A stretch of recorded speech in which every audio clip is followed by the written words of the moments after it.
So hey guys, welcome back to Shalini academics. मेरा नाम शालिनी वर्मा है और मैं लौट आई हूँ एक और इंटरेस्टिंग वीडियो लेके।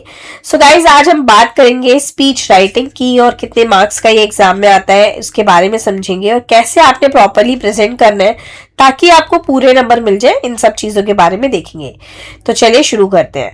तो सबसे पहली चीज मैं आपको बताना चाहती हूँ कि स्पीच होता क्या है।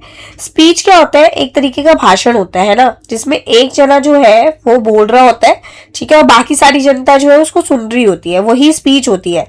अब यहाँ पर आपको ना स्पीच राइटिंग यानी कि उस स्पीच को लिखना सिखाया जाएगा कि किस तरीके से एक इंसान अपने थॉट, फीलिंग और परसेप्शन को जो है वो लिख के बताएगा।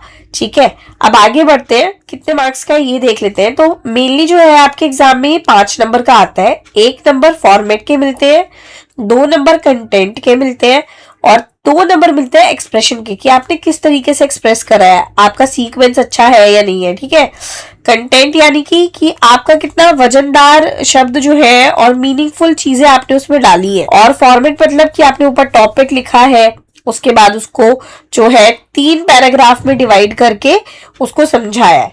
तो मैं आपको बताती हूँ कि कैसे कैसे लिखना होता है। तो सबसे पहले क्या होता है ना, सबसे पहले तो आपका टॉपिक जो है वो 3 से 4 वर्ड्स में होना चाहिए। ठीक है, और जनरली जो टॉपिक है ना वो आप पूरा लिखने के बाद एंड में बताया करो, क्योंकि उससे बहुत अच्छा निकल के आता है टॉपिक। फिर आपने पहले पैराग्राफ में इंट्रोडक्शन देना है। जिस भी चीज के बारे में आप लिख रहे हो ना उसे इंट्रोड्यूस करो, उसकी डेफिनेशन लिख के उसके बारे में समझा के। सेकंड पैराग्राफ में आप उसके कॉज, इफेक्ट, करंट सिचुएशन, ठीक है, ये सब बताओगे। थर्ड वाले पैराग्राफ में आप कंक्लूजन के साथ साथ सॉल्यूशन बताओगे। ठीक है, और ये जो आप लिखोगे स्पीच वो 3 से 4 पैराग्राफ में होनी चाहिए। सो पहला पैराग्राफ जो है वो इंट्रोडक्शन का है। सेकंड जो है वो आप उसके बारे में और अच्छे से समझाओगे कॉज, इफेक्ट, सिचुएशंस के थ्रू। थर्ड जो है वो आपका सॉल्यूशन और कंक्लूजन वाला होगा। ठीक है, ये हम समझ चुके हैं। इसी के साथ साथ अगर मुझे बिगिनिंग करनी है तो मैं कैसे इसकी शुरुआत करती हूँ, तो आप ऐसे कर सकते हो। Good morning to all of you, today I am here to express my views on. तो जो भी आपका टॉपिक है उस पर आप लिख दो। ठीक है, ये वाली लाइन से आप स्टार्टिंग कर सकते हो। गुड मॉर्निंग से ही स्टार्ट होता है हमेशा। ठीक है, वरना आप इस वाली लाइन से भी स्टार्ट कर सकते हो। It's a great privilege for me to deliver a speech on. मेरे लिए बहुत सम्मान की बात है कि मुझे आज स्पीच देने का मौका मिल रहा है इस टॉपिक पे। नेक्स्ट जो है वो है कंक्लूजन, यानी कि जब आपको एंड करना है पैराग्राफ तो आप कैसे करेंगे। And with suggested for improvement and a hopeful note for the future. ठीक है, तो आप सजेशन देते हुए जो है इसको एंड करेंगे। जरूरी बात यह है कि 120 से लेके 150 वर्ड्स के बीच में आपने जो है इसको लिखना है और वर्ड लिमिट का बहुत ज्यादा ध्यान देना है इंग्लिश को प्रेजेंट करते हुए। सो गाइज, यहाँ पर ना मैंने एक स्पीच लिखी है एक एग्जाम्पल के थ्रू। सो बेसिकली जो हमारा टॉपिक है वो है इंपॉर्टेंस ऑफ मेंटल हेल्थ। तो देखो, सब जने जो है वो फिजिकल हेल्थ पे तो ध्यान देते हैं, लेकिन मेंटल हेल्थ के बारे में इतने अच्छे से हर कोई इंसान नहीं सोच पाता है। ठीक है, तो हम उसी की अवेयरनेस लोगों के बीच में फैला रहे हैं। तो आप किसी भी एक कोट से जो है इसको स्टार्ट कर सकते हैं कि mental health need a great deal of attention, it's the final taboo and it's to be face and dealt with. ठीक है, किसने बोली है ये लाइन? एडम एंट ने। आपने ये बहुत अच्छी लाइन स्टार्टिंग में लिख दी, तो उससे क्या होता है ना, अटेंशन जो है वो इस पैराग्राफ की तरफ और बढ़ जाता है। ठीक है, अब आप क्या लिख रहे हो? Good morning everyone. ठीक है, मैं कौन हूं? ऋषि या ऋषिका हूं। ठीक है, स्टूडेंट हूं क्लास 11 साइंस की। आज मैं आपके सामने बोलने जा रही हूं कि किस तरीके से जो मेंटल हेल्थ है वो इम्पोर्टेंट है, उसके इफेक्ट के बारे में हम बात करेंगे। तो आपको पता है WHO के बारे में? WHO होता है वर्ल्ड हेल्थ ऑर्गेनाइजेशन।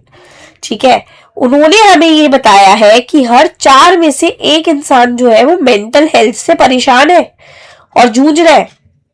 ठीक है, उसी के साथ साथ आप क्या बोलोगे कि देखो, फिजिकल हेल्थ जितनी जरूरी है उतनी जरूरी मेंटल हेल्थ भी है। ठीक है, आगे क्या दे रखा है कि ये क्या अफेक्ट करती है हमारे सोचने का तरीका, कैसे हम फील करते हैं, कैसे हम एक्ट करते हैं, इन सब चीजों को।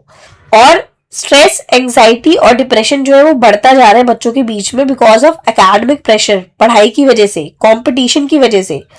बच्चे जो है वो अपनी मेंटल हेल्थ का ध्यान नहीं रखते हैं। ठीक है, वो क्या करते हैं, वो ज्यादातर जो है इस कंपटीशन और इस एकेडमिक प्रेशर को झेल नहीं पाते हैं, तो बहुत जरूरी है उनके बीच में भी अवेयरनेस फैलाना। ठीक है, अगर हम अपनी मेंटल हेल्थ का ध्यान रखेंगे तो हम कंसंट्रेट कर पाएंगे अच्छे तरीके से, बहुत अच्छे रिलेशनशिप बना पाएंगे, चैलेंजेस फेस कर पाएंगे और हमारा पॉजिटिव माइंडसेट हो जाएगा। सो कैसे हम अपनी मेंटल हेल्थ को अच्छा कर सकते हैं? अच्छी नींद लेके, अच्छा खाना खा के, ठीक है, ब्रेक्स लेके, किसी ऐसे से बात करके जिस पे आप बहुत ट्रस्ट करते हो, योगा करके, ठीक है, ये सारी चीजें जो है बहुत हेल्प करती है आपको अच्छा बनाने में। लेकिन अगर आपको चीजों की समझ नहीं है, ठीक है, तो फिर वो चीजें और ज्यादा खराब होती चली जाती है। ठीक है, कई लोग कंसीडर नहीं करते कि मेंटल हेल्थ भी कुछ होती है और मेंटल हेल्थ भी जो है वो इफेक्ट होती है, लेकिन अब ये बहुत ही ज्यादा इंपॉर्टेंट हो गया है कि आप अपनी मेंटल हेल्थ के बारे में खुल के बात करो। ठीक है, और अगर आपको नीड है किसी की हेल्प की तो हेल्प लो, अगर आप किसी को सपोर्ट करना चाहते हो तो सपोर्ट भी करो। और हमारे लिए बहुत जरूरी है कि हम एक ऐसा एनवायरनमेंट बनाए जहां पर हर एक इंसान जो है अपने इमोशंस के बारे में खुल के बात करे, और हमें ऐसी सोच बनानी है जिसमें हम हेल्दियर हैप्पियर फ्यूचर की बात करें। And most importantly, it is okay to ask for help. बहुत ही ओके है अगर आप किसी से हेल्प मांगते हो।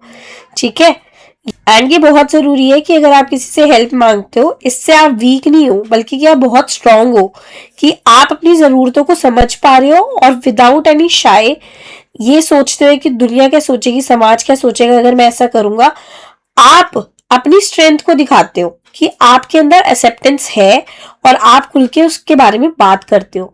इसी के साथ साथ आप थैंक यू बोल के जो है इसको एंड कर सकते हो। And this is it. So guys, ये था हमारा स्पीच राइटिंग। आई होप आपको समझ आया होगा। If you really like my videos you can stay connected to my channel. Just press the bell icon given below and give your support, because all your support matter to us. मैं और भी ऐसी videos बनाऊंगी ताकि आपकी बहुत help हो सके, तो इस चैनल के साथ जुड़ जाओ, बिकॉज एंड तक आपको ये चैनल बहुत ज्यादा हेल्प करने वाला है और आपके मार्क्स को बहुत ही ज्यादा बूस्ट करने वाला है। So all the best.